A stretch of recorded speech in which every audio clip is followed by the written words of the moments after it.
All right. I haven't got your letter anyway. I can't find it. Okay, well, it doesn't matter as long as you give me your decision. This Yeah. is December, Rabbi Levitt, Horeb.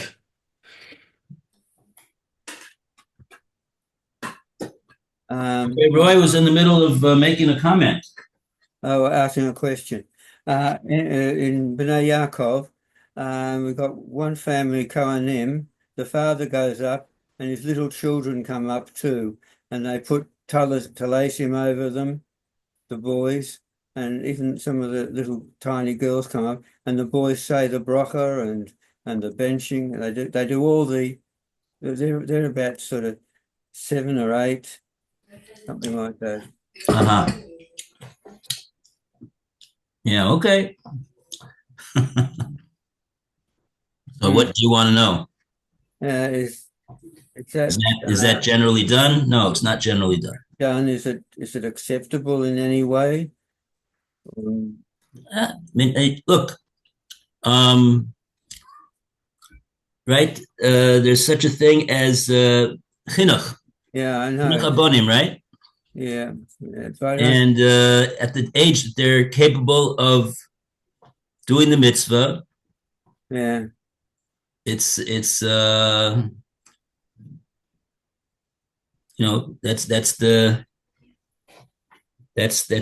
what it is. but it's yeah. One of the volume I know. You know him too, Rabbi Khan. He said it shouldn't be done. It's a sort of an insult for a little child to give you such brachas, to do that. Really? They have no idea what they're really saying, and they're not. Yeah. They're up there mainly just because their Abba is doing it. They can have hinuch, but the finish Yeah. can start a bit later on. Yeah, I think I mean that's definitely that's definitely the prevalent custom that even though they reach the age of chinuch, they don't go up. That's definitely the custom. You don't see you don't really see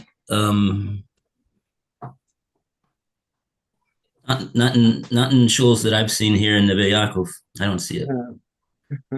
That's true. Yeah, I think you see it almost anywhere else. Yeah. Yeah. All right. There's a lot of things that I know are wrong that the shul does, but you can't say anything. Cause trouble unless you're a choshev arov. Oh, there's no rabbi of the shul, so everybody does what they want. Yeah. Okay. So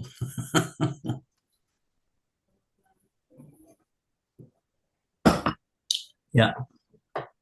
Okay. Okay. 693. Lou. We go to Lou to read 693. We're hazarding over what you already did with Alan. Okay, 693, all right. 693. Place. You should have a special place for prayer which you should not change unless it becomes necessary.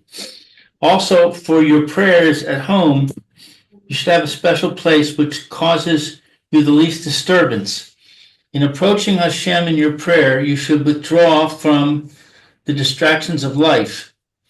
For this purpose, the best place is facing a wall where nothing stands before you except Hashem. That is, therefore, the most desirable place for prayer. If possible, nothing should separate you from the wall. Accordingly, an open place such as a field, etc., where the world of creatures surrounds you everywhere, is an unsuitable place of prayer.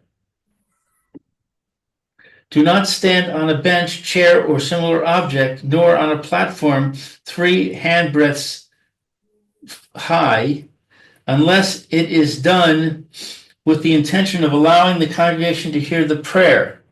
While praying, one is allowed to stand on a raised platform provided it forms a place of its own, e.g., for example, when it is 3 tefachim high and 4 tefachim wide, Cubits.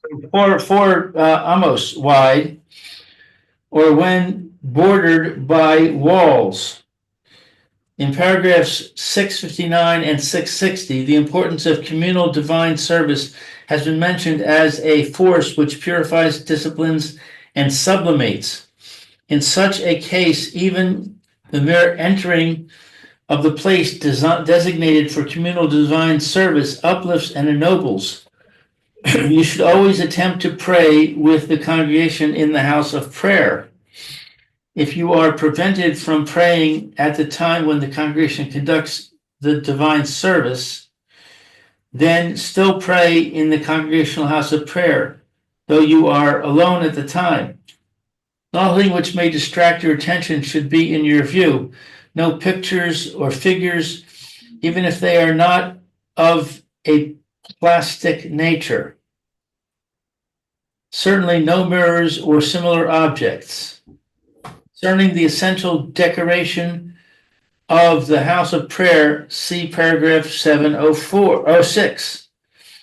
Blessing after pleasant sensations and partaking of food, particularly after eating bread, should be said in the place where the sensations have been enjoyed or the food has been eaten. I don't know. I have to look that up. I don't know what he's talking about.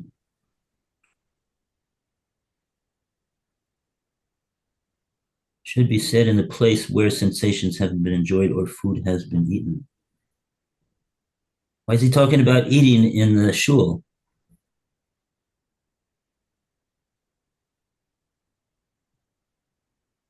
As Okay, I understand I'm not it, sure about that. as I He has a understand quote to Or Chaim. I have to see what it says over there. it, That's okay. all right. Okay.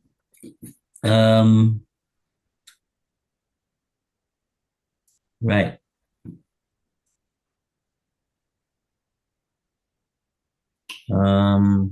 Okay. Good. Let's go on. 694. Right. Time. The time for Kriyat Shema in the morning begins when the objects separate themselves from the darkness of the night in such a way that you can recognize someone not unknown to you at a distance of 4 cubits. The last time for Kriyat Shema, Krishma, lasts up to 3/12 of the day, reckoning from daybreak until the appearance of the stars.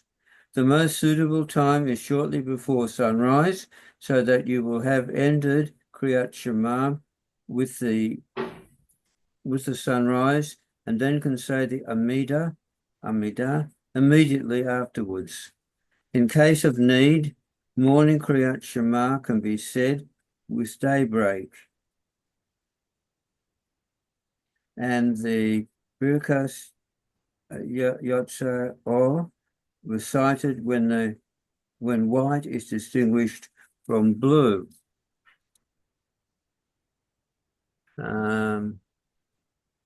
Morning Shema morning Shmona Esrei from sunrise to 4/12 of the day. Mincha prayer after 9.5/12 of the day until night, and in the case of need, after 6.5/12. Oh. Huh. Evening prayer from the appearance of 3 small stars. On cloudy days, as soon as you are no longer in doubt that this time has been reached, until midnight, and if this time has been missed, until daybreak. In congregational service, the evening prayer is said immediately after the mincha prayer, so that the congregation need not assemble once again. But this should not be done before 1 1/4 before night. If you pray at home individually, wait with the evening prayer until night. At the conclusion of Shabbos, wait a little longer because of Tosefes Shabbos. yes, Tosafot Shabbos. Musaf prayer. Immediately after the Shacharis service, and as a rule, not later than 7/12 of the day. The Elah prayer, when the sun gilds the tips of the trees, so that the service will be concluded with sunset. It is, however, usually concluded at night, but care should be taken to begin while it is still yet day.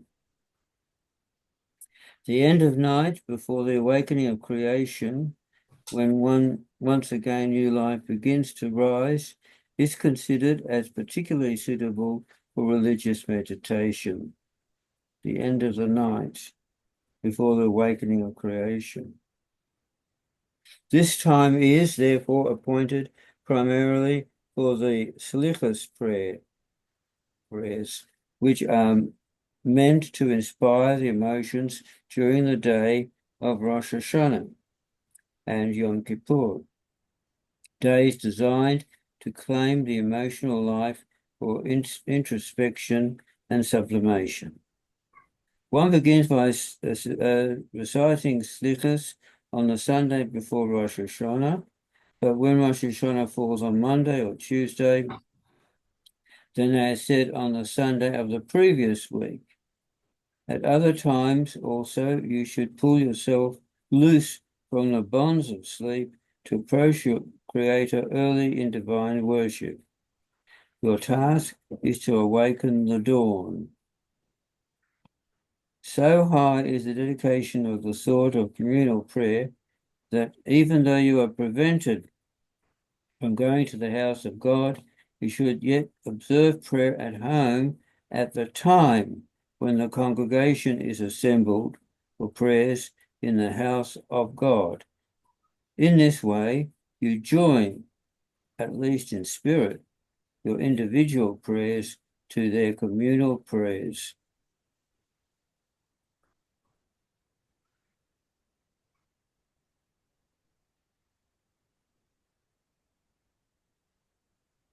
We've got now assembly for the congregational worship. Okay.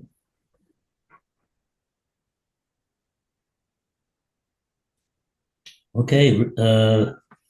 Very good. Let's keep going. 695. Lou?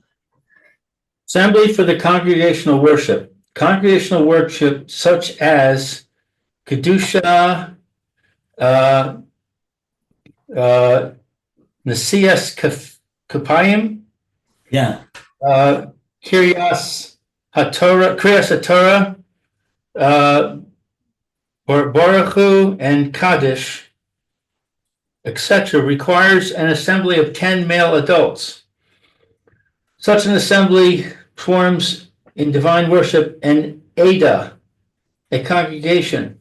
In this respect, adulthood commences, as it does in all religious duties, with the completion of 13 years. The deaf and dumb, the insane, and the minor are not to be included for the purpose of this quorum. The 10 must be in one place, and their mouthpiece, the chazan, must be with them. Period. That's the end of that section.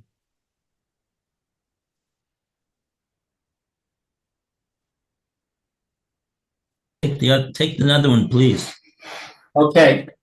The chazan, only he that is worthy of and suitable for the vocation of being the mouthpiece of the congregation for divine worship should be the chazan.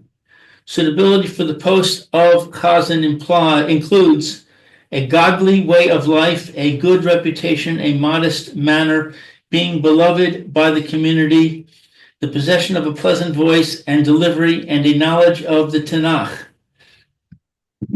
If there is none that combines all these qualities, one should be chosen who is foremost in the community in knowledge and good deeds. An understanding of the prayers takes priority over a pleasant voice. Only an adult, at least 20 years old, or in the case of need, 18 years, should be installed as the regular chazan, but a younger one, if over 13, may officiate occasionally. If there is no one else, he may even become the regular chazan of the congregation. Chazan should have clear elocution and not degrade his speech and song outside divine worship.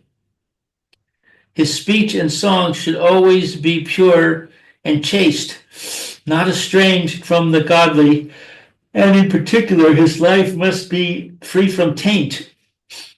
At divine worship, the clothing of the reader should be clean and decent, with his figure covered down to his feet.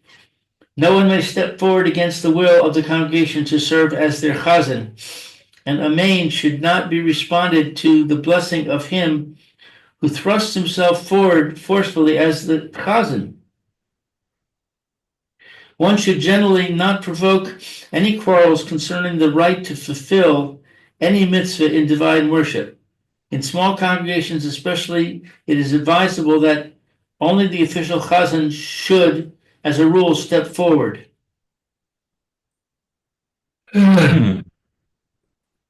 Wow. So I note over here, only an adult at least 20 years old, or in case of need, 18 years old should be installed as a regular chazan, but a younger one, if over 13, may officiate occasionally. Yeah, so I guess we don't really have such a thing as a regular chazan, at least on a day-to-day basis, and even on Shabbos, I don't believe that most places have a regular chazan. There's maybe on Yom Kippur we have, but so, but don't know. I mean, even if it's not a regular chazan, it would seem that should be required for someone to step forward to be the chazan, even on temporary basis.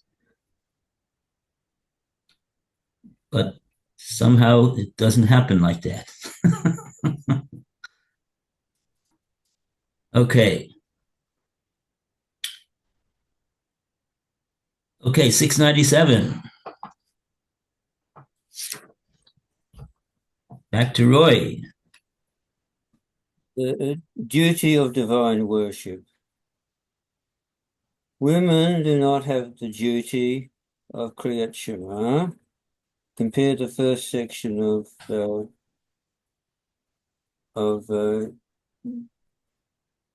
Torah. Huh. But they do have the duty of reminding themselves daily of the deliverance from Egypt, as this forms the historical basis of Israel's task. They also are advised to bethink themselves daily of the only God, as their God, and at least in the first verse of Kriyat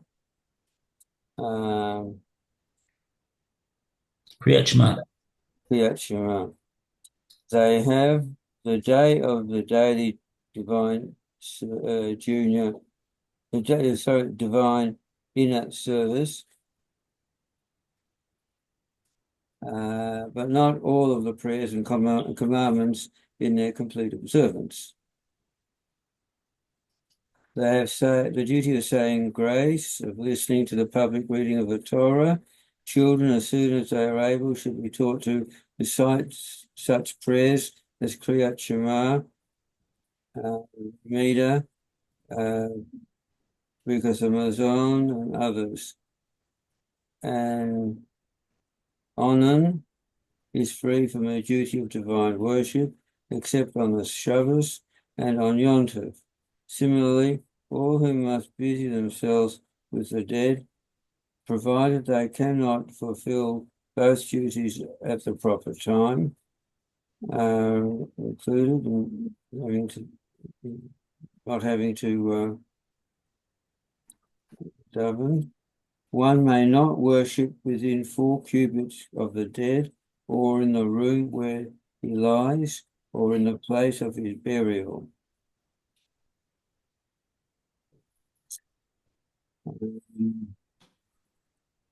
Also, that one who is engaged in duties relating to communal matters, and there is no one else able to settle these matters for the community, should not interrupt his task when the time for Kriyat Shema and tefillah arrives, but should first complete his duty and pray afterwards, provided there is still time.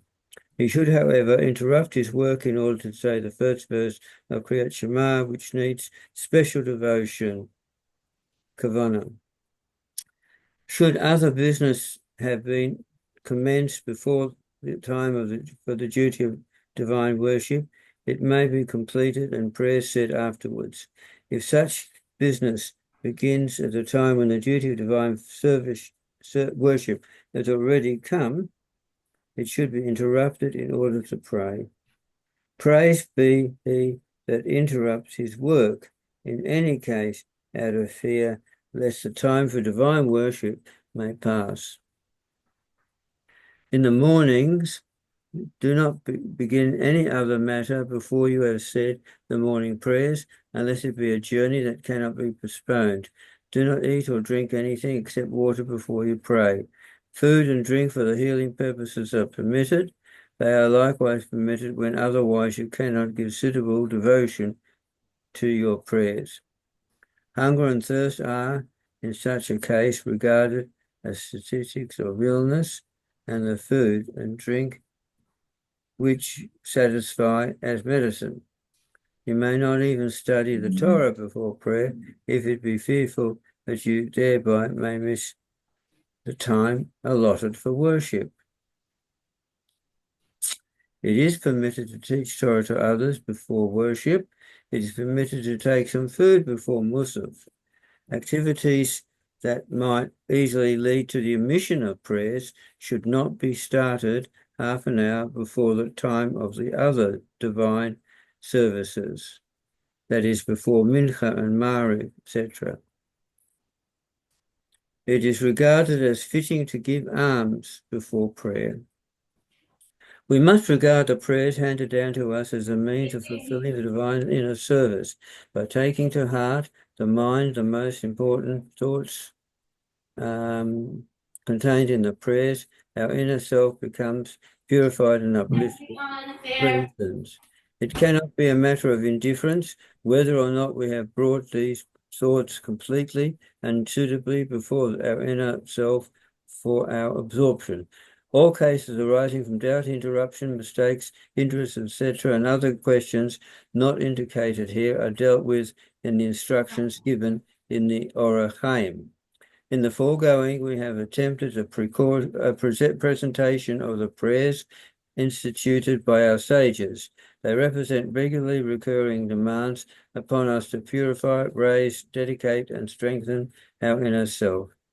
But even apart from the statutory prayers, whenever your heart or outer life points out to you the need for acquiring enlightenment and strength, a sanctified will, and an inner peace, you should withdraw from the bustle of life towards God, and in prayer flowing from your inner self, gather these treasures for life before his countenance. Wow. So you can also speak to Hashem not only during Shachris, Mincha, and Mariv. That's the point. And he says you're even advised to do so if you have the urge. You have the need to do so. Okay, very good. Yashikoya to everybody for taking part in our Erev Shabbos shir. Rotate. Yeah. Okay, so Okay. I mean, probably the next. That's why I made the next Erev Shabbos is going to be the test. So, as far as I wasn't today. What is this test for? It's for your yeshiva? No, it's just to know the Mishnah Berurah. Very nice. Very good. Okay. All Yeah, right. it's a national. I mean, not national. It's an international organization called Dirshu. They sponsor the tests. They give the tests. They set the time for the tests, and they also pay for good marks. It's nice. Yeah. Rav David Hofstadter, Shlita. He's the man behind Dirshu. Oh, very Okay. All the best, everybody. Enjoy your Shabbos. Thank you. You too. Be well. See you, Lou. Bye for now. Yeah. Bye. You're right.